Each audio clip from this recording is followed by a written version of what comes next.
जय जगन्नाथ बंधुगण आज हूँ 13 जुलाई 2025 रविवार श्रावण मास कृष्ण पक्ष तृतीया एवं मिथुन 29 दिन। आज सूर्योदय समय सकाळ 5:14 एवं सूर्यास्त समय संध्या 6:30। वर्तमान आसंतु जानिबा आज राशिफल विषय। प्रथमे जानिबा मेष राशि विषय। मेष राशि आज घातबार एवं अपराह्न 4टा पर्यंत सप्तम चंद्र जोगुं से समय पर्यंत मानसिक पारिवारिक शांति, दाम्पत्य जीवन में मधुरता एवं परिचित महिलांक ठारू साहाय्य सहयोग और धन मिलिबो। वाणिज्य व्यवसाय और परिवहन रे आय अति उत्तम हेबो एवं कर्म रे सफलता और सम्मान मिलिबो। एहा परे अष्टम चंद्र जोगुं मनरे अस्थिरता, व्यवसाय रे क्षति एवं कर्म रे बहुविध समस्यार सम्मुखीन हेबे। जो मानकर दिव्या मेष से माने आज सुफल पाइबे। आपणक पई आज शुभ रंग सिल्वर, शुभ संख्या 6। आज आपण प्रभु स्कंदं को आराधना करंतु, आपणक दिनटी भलरे कटिबो। तापरे जानिबा वृष राशि विषय रे। वृष राशि आज षष्ठ चंद्र और सप्तम चंद्र उभय भोग हेउथिबारु मनरे प्रसन्नता, शरीर रे सुस्थता, परिवार रे मित्रता, समस्तंक सह बंधुता, चालीचलन रे संयमता, वचन रे मधुरता एवं समस्त कर्म रे स्वच्छता और समयानुवर्तिता आपणाइबे। जश, सम्मान, सामाजिक प्रतिष्ठा और जनसंपर्क वृद्धि पाइबो एवं परिवार रे सुख शांतिर परिवेश रहिबो। वाणिज्य व्यवसाय और परिवहन रे आय अति उत्तम हेबो एवं कर्म रे सफलता, उच्च सम्मान, उच्च पदवी प्राप्त हेबो। जो मानकर रोहिणी वृष से माने आज उपकृत हेबे। आपणक पई आज शुभ रंग धला, शुभ संख्या 2। आज आपण प्रभु श्रीराम को आराधना करंतु, आपणक दिनटी भलरे कटिबो। तापरे जानिबा मिथुन राशि विषय रे। मिथुन राशि आज पंचम और षष्ठ चंद्र उभय भोग हेउथिबारु विद्या, बुद्धि, ज्ञान, गरिमा, प्रति उत्पन्नमति, दूरदृष्टि, धीशक्ति और स्मरण शक्तिर विकास घटिबो। संतान मानक कर्म को नहीं गर्व अनुभव करिवे एवं पितामाता कृपा लाभ करिवे। रोग, ऋण, शत्रु एथिरु सामयिक मुक्ति मिलिबो एवं देह मन सुस्थ रहिबो। वाणिज्य व्यवसाय और परिवहन रे आय अति उत्तम हेबो एवं कर्म रे सफलता और कर्मस्थान समस्त सुविधा सुजोग हासिल करिवे। जो मानकर आद्रा मिथुन से माने आज सुफल पाइबे। आपणक पई आज शुभ रंग कॉफी, शुभ संख्या 4। आज आपण मां त्रिपुर सुंदरी को आराधना करंतु, आपणक दिनटी भलरे कटिबो। तापरे जानिबा कर्कट राशि विषय रे। कर्कट राशि आज चतुर्थ चंद्र अपराह्न 4टा पर्यंत रहुथिबारु से समय पर्यंत मानसिक अस्थिरता, परिवार रे मनोमालिन्य एवं स्वजन रे विवाद तथा मूल्यवान पदार्थ नष्ट किंबा हजि जाई पारे। धन को नहीं विवाद और माली मकदमा रे पड़ी पारंती। वाणिज्य व्यवसाय रे क्षति और परिवहन व्यवसाय रे विपर्यय देखा देबो। कर्म रे विफलता और सहकर्मी को उपहासर पात्र हेबे। एहा परे पंचम चंद्र जोगुं स्थिति रे परिवर्तन आसीबो एवं समस्त कर्म रे और व्यवसाय रे किछिटा शुभ फल मिलिबो। जो मानकर पुनः बसु कर्कट से माने आज सतर्क हेबे। आपणक पई आज शुभ रंग गोलापी, शुभ संख्या 5। आज आपण मां समलेश्वरी को आराधना करंतु, आपणक दिनटी भलरे कटिबो। तापरे जानिबा सिंह राशि विषय रे। सिंह राशि आज अपराह्न 4टा पर्यंत तृतीय चंद्र रविवार जोगुं कर्म रे उन्नति करिबा पई योजना करिवे एवं सेथिरे सफलता पाइबा निमंते निजको प्रस्तुत करिवे। सुखबर, सुसंवाद मिलिबो एवं समस्त कर्म रे सुचिंतित पदक्षेप नेबे। वाणिज्य व्यवसाय और परिवहन रे आय अति उत्तम हेबो एवं कर्म रे आशा ठारू अधिक सफलता मिलिबो। एहा परे चतुर्थ चंद्र जोगुं समस्त कर्म रे और व्यवसाय रे अशुभ फल मिलिबो। जो मानकर पूर्वा फाल्गुनी सिंह से माने आज सुफल पाइबे। आपणक पई आज शुभ रंग लाल, शुभ संख्या 11। ଆଜି ଆପଣ ମା ମାଣିକେଶ୍ୱରୀଙ୍କୁ ଆରାଧନା କରନ୍ତୁ। ଆପଣଙ୍କ ଦିନଟି ଭଲରେ କଟିବ। ତାପରେ ଜାଣିବା କନ୍ୟା ରାଶି ବିଷୟରେ।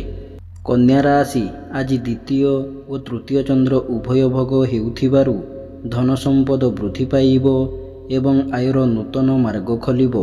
ଅନ୍ୟକୁ ଦେଇଥିବା ଧନ ଓ ହୃଦ୍ଧନ ଫେରି ପାଇବେ ତଥା ଆୟର କିଛି ଅଂଶ ସଞ୍ଚୟରେ ବିନିଯୋଗ କରିବେ। ମନରେ ଉନ୍ନତ ଚିନ୍ତାଧାରା ଉଚ୍ଚାଭିଳାଷ ପ୍ରକାଶ ପାଇବ ଏବଂ ଉନ୍ନତିମୂଳକ କର୍ମରେ ଧ୍ୟାନ ଅଧିକ ରହିବ। ବାଣିଜ୍ୟ, ବ୍ୟବସାୟ ଓ ପରିବହନରେ ଆୟ ଅତି ଉତ୍ତମ ହେବ ଏବଂ ଆର୍ଥିକ ସ୍ଥିତିରେ ଉନ୍ନତି ଆସିବ। କର୍ମରେ ସଫଳତା ଓ ସମସ୍ତ କର୍ମରେ ଆପଣଙ୍କର କର୍ମକୁଶଳତା ଓ କାର୍ଯ୍ୟଦକ୍ଷତା ପ୍ରକାଶ ପାଇବ। ଯେଉଁମାନଙ୍କର ହସ୍ତକନ୍ୟା ସେମାନେ ଆଜି ଉପକୃତ ହେବେ। ଆପଣଙ୍କ ପାଇଁ ଆଜି ଶୁଭ ରଙ୍ଗ ସବୁଜ, ଶୁଭ ସଂଖ୍ୟା 11। ଆଜି ଆପଣ ମା ଷୋଡ଼ଶୀ ଦେବୀଙ୍କୁ ଆରାଧନା କରନ୍ତୁ। ଆପଣଙ୍କ ଦିନଟି ଭଲରେ କଟିବ। ତାପରେ ଜାଣିବା ତୁଳା ରାଶି ବିଷୟରେ।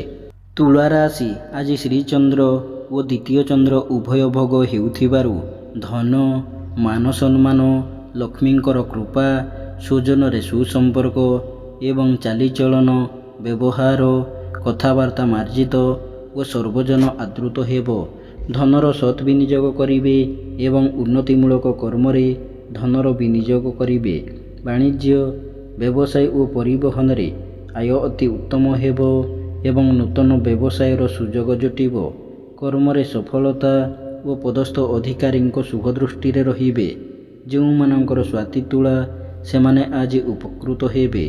ଆପଣଙ୍କ ପାଇଁ ଆଜି ଶୁଭ ରଙ୍ଗ ମାଟିଆ, ଶୁଭ ସଂଖ୍ୟା 6। ଆଜି ଆପଣ ମା କମଳାଙ୍କୁ ଆରାଧନା କରନ୍ତୁ। ଆପଣଙ୍କ ଦିନଟି ଭଲରେ କଟିବ। ତାପରେ ଜାଣିବା ବିଛା ରାଶି ବିଷୟରେ। ବିଛା ରାଶି ଆଜି ଅପରାହ୍ନ 4ଟା ପର୍ଯ୍ୟନ୍ତ ଦ୍ୱାଦଶ ଚନ୍ଦ୍ର ଯୋଗୁଁ ଅଯଥା ଖର୍ଚ୍ଚ, ବଦ ଖର୍ଚ୍ଚ ଓ ପରିବାରର ଖର୍ଚ୍ଚ ଭାର ବୃଦ୍ଧି ପାଇବ ଏବଂ ଖର୍ଚ୍ଚ ଭାରରେ ଅତିଷ୍ଠ ହୋଇ ଋଣ କରିବାକୁ ପଡ଼ିପାରେ।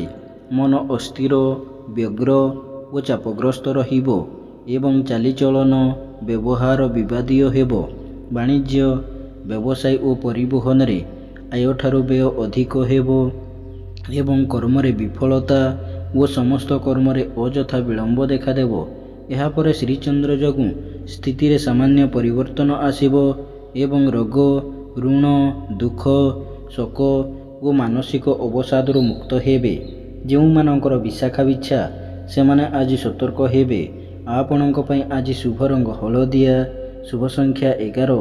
ଆଜି ଆପଣ ମା ବଗଳାମୁଖୀଙ୍କୁ ଆରାଧନା କରନ୍ତୁ। ଆପଣଙ୍କ ଦିନଟି ଭଲରେ କଟିବ। ତାପରେ ଜାଣିବା ଧନୁରାଶି ବିଷୟରେ।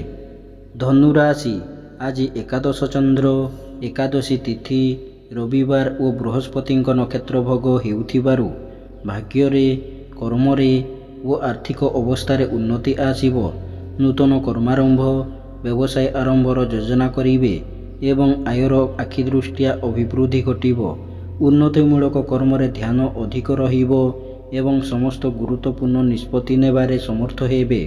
ବାଣିଜ୍ୟ, ବ୍ୟବସାୟ ଓ ପରିବହନରେ ଆୟ ଅତି ଉତ୍ତମ ହେବ ଏବଂ କର୍ମରେ ସଫଳତା ଶୀର୍ଷରେ ରହିବ ଏବଂ ଅପରାହ୍ନ 4ଟା ପରେ ଦ୍ୱାଦଶ ଚନ୍ଦ୍ର ଯୋଗୁଁ ସମସ୍ତ କର୍ମରେ ଓ ବ୍ୟବସାୟରେ କିଛିଟା ଅଶୁଭ ଫଳ ମିଳିବ। ଯେଉଁମାନଙ୍କର ପୂର୍ବ ଆଷାଢ଼ ଧନୁ ସେମାନେ ଆଜି ସୁଫଳ ପାଇବେ। ଆପଣଙ୍କ ପାଇଁ ଆଜି ଶୁଭ ରଙ୍ଗ ଲାଲ, ଶୁଭ ସଂଖ୍ୟା 9। ଆଜି ଆପଣ ମା ତାରାଙ୍କୁ ଆରାଧନା କରନ୍ତୁ। ଆପଣଙ୍କ ଦିନଟି ଭଲରେ କଟିବ। ତାପରେ ଜାଣିବା ମକର ରାଶି ବିଷୟରେ। ମକର ରାଶି ଆଜି ଦଶମ ଓ ଏକାଦଶ ଚନ୍ଦ୍ର, ସାଧ୍ୟ ଯୋଗ ଓ ବାଣିଜ୍ୟ କରଣ ଯୋଗ ସମସ୍ତ ଅସମ୍ପୂର୍ଣ୍ଣ କର୍ମକୁ ସମ୍ପୂର୍ଣ୍ଣ କରିବାରେ ସମର୍ଥ ହେବେ ଏବଂ ସମସ୍ତ ଆଶା, ଆକାଂକ୍ଷା ଓ ଅଭିଳାଷ ପୂର୍ଣ୍ଣ ହେବ। ଆଜି ଯେକୌଣସି କର୍ମ କରିବେ ସେଥିରେ 100% ସଫଳତା ପାଇବେ ଏବଂ ସମସ୍ତ କର୍ମରେ ନିଜର ଶ୍ରେଷ୍ଠତା ପ୍ରତିପାଦନ କରିବେ। ଧନ ସମ୍ପଦ ବୃଦ୍ଧି ପାଇବ ଏବଂ ଭାଗ୍ୟ ଆକାଶରେ ନୂତନ କିରଣ ଉଦ୍ଭାସିତ ହେବ। ବାଣିଜ୍ୟ, ବ୍ୟବସାୟ ଓ ପରିବହନରେ ଆୟ ଅତି ଉତ୍ତମ ହେବ ଏବଂ ନୂତନ ବ୍ୟବସାୟ କିମ୍ବା ବିଦେଶ ଯାତ୍ରାର ସୁଯୋଗ ଜୁଟିବ। କର୍ମରେ ସଫଳତା, ସମ୍ମାନ ଓ ଉଚ୍ଚ ପଦବୀ ମିଳିବ। ଯେଉଁମାନଙ୍କର ଶ୍ରବଣ ମକର ସେମାନେ ଆଜି ଉପକୃତ ହେବେ। ଆପଣଙ୍କ ପାଇଁ ଆଜି ଶୁଭ ରଙ୍ଗ କଳା, ଶୁଭ ସଂଖ୍ୟା 3। ଆଜି ଆପଣ ମା ଦୁର୍ଗାଙ୍କୁ ଆରାଧନା କରନ୍ତୁ। ଆପଣଙ୍କ ଦିନଟି ଭଲରେ କଟିବ। ତାପରେ ଜାଣିବା କୁମ୍ଭ ରାଶି ବିଷୟରେ। କୁମ୍ଭ ରାଶି ଆଜି ନବମ ଓ ଦଶମ ଚନ୍ଦ୍ର ଯୋଗୁଁ ଯଶ, ସମ୍ମାନ, ସାମାଜିକ ପ୍ରତିଷ୍ଠା ଓ ଜନସମ୍ପର୍କ ବୃଦ୍ଧି ପାଇବ ଏବଂ ମହତ ବ୍ୟକ୍ତିଙ୍କ ସାନ୍ନିଧ୍ୟ ଲାଭ କରିବେ। ପରୋପକାର, ସମାଜସେବା ଓ ଧାର୍ମିକ କର୍ମରେ ଅଧିକ ଆଗ୍ରହ ରହିବ ଏବଂ ଗୁରୁଜନଙ୍କ ପ୍ରତି ସମ୍ମାନ ଓ ଲଘୁଜନଙ୍କ ପ୍ରତି ସ୍ନେହ, ଶ୍ରଦ୍ଧା ଓ ଆନ୍ତରିକତା ଅଧିକ ରହିବ। ବାଣିଜ୍ୟ, ବ୍ୟବସାୟ ଓ ପରିବହନରେ ଆୟ ଅତି ଉତ୍ତମ ହେବ ଏବଂ କର୍ମରେ ସଫଳତା ଓ ପଦସ୍ଥ ଅଧିକାରୀଙ୍କ ଶୁଭ ଦୃଷ୍ଟିରେ ରହିବେ।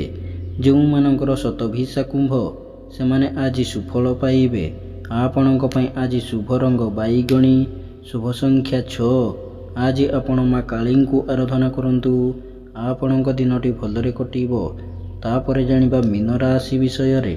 ମୀନ ରାଶି ଆଜି ଅପରାହ୍ନ 4ଟା ପର୍ଯ୍ୟନ୍ତ ଅଷ୍ଟମ ଚନ୍ଦ୍ର ଯୋଗୁଁ ସେ ସମୟ ପର୍ଯ୍ୟନ୍ତ ବାଦ ବିବାଦ, ସ୍ୱାସ୍ଥ୍ୟ, ଆର୍ଥିକ କାରବାର ଏବଂ ଯାନବାହନ ଆରୋହଣ କାଳରେ ସତର୍କତା ଅବଲମ୍ବନ କରିବେ।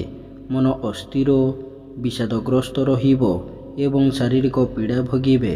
ବାଣିଜ୍ୟ, ବ୍ୟବସାୟ ଓ ପରିବହନରେ ଆୟଠାରୁ ବ୍ୟୟ ଅଧିକ ହେବ ଏବଂ କର୍ମରେ ବିଫଳତା ଓ ବାଧାବିଘ୍ନ ଲାଗି ରହିବ।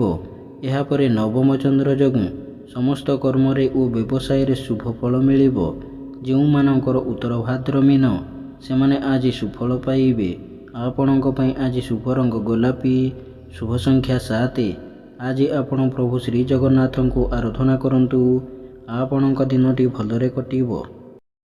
ଏମିତି ପ୍ରତ୍ୟେକ ଦିନ ରାଶିଫଳ ବିଷୟରେ ଜାଣିବା ପାଇଁ ବର୍ତ୍ତମାନ ଆମ ଚ୍ୟାନେଲକୁ ସବସ୍କ୍ରାଇବ୍ କରନ୍ତୁ ଏବଂ ପାଖରେ ଆସୁଥିବା ବେଲ୍ର ଆଇକନ୍କୁ ମଧ୍ୟ ପ୍ରେସ୍ କରିନିଅନ୍ତୁ ଏବଂ ଭିଡ଼ିଓଟିକୁ ନିଜ ପରିବାର, ବନ୍ଧୁବାନ୍ଧବକୁ ମଧ୍ୟ ସେୟାର କରିନିଅନ୍ତୁ। ଜୟ ଜଗନ୍ନାଥ। ନମସ୍କାର।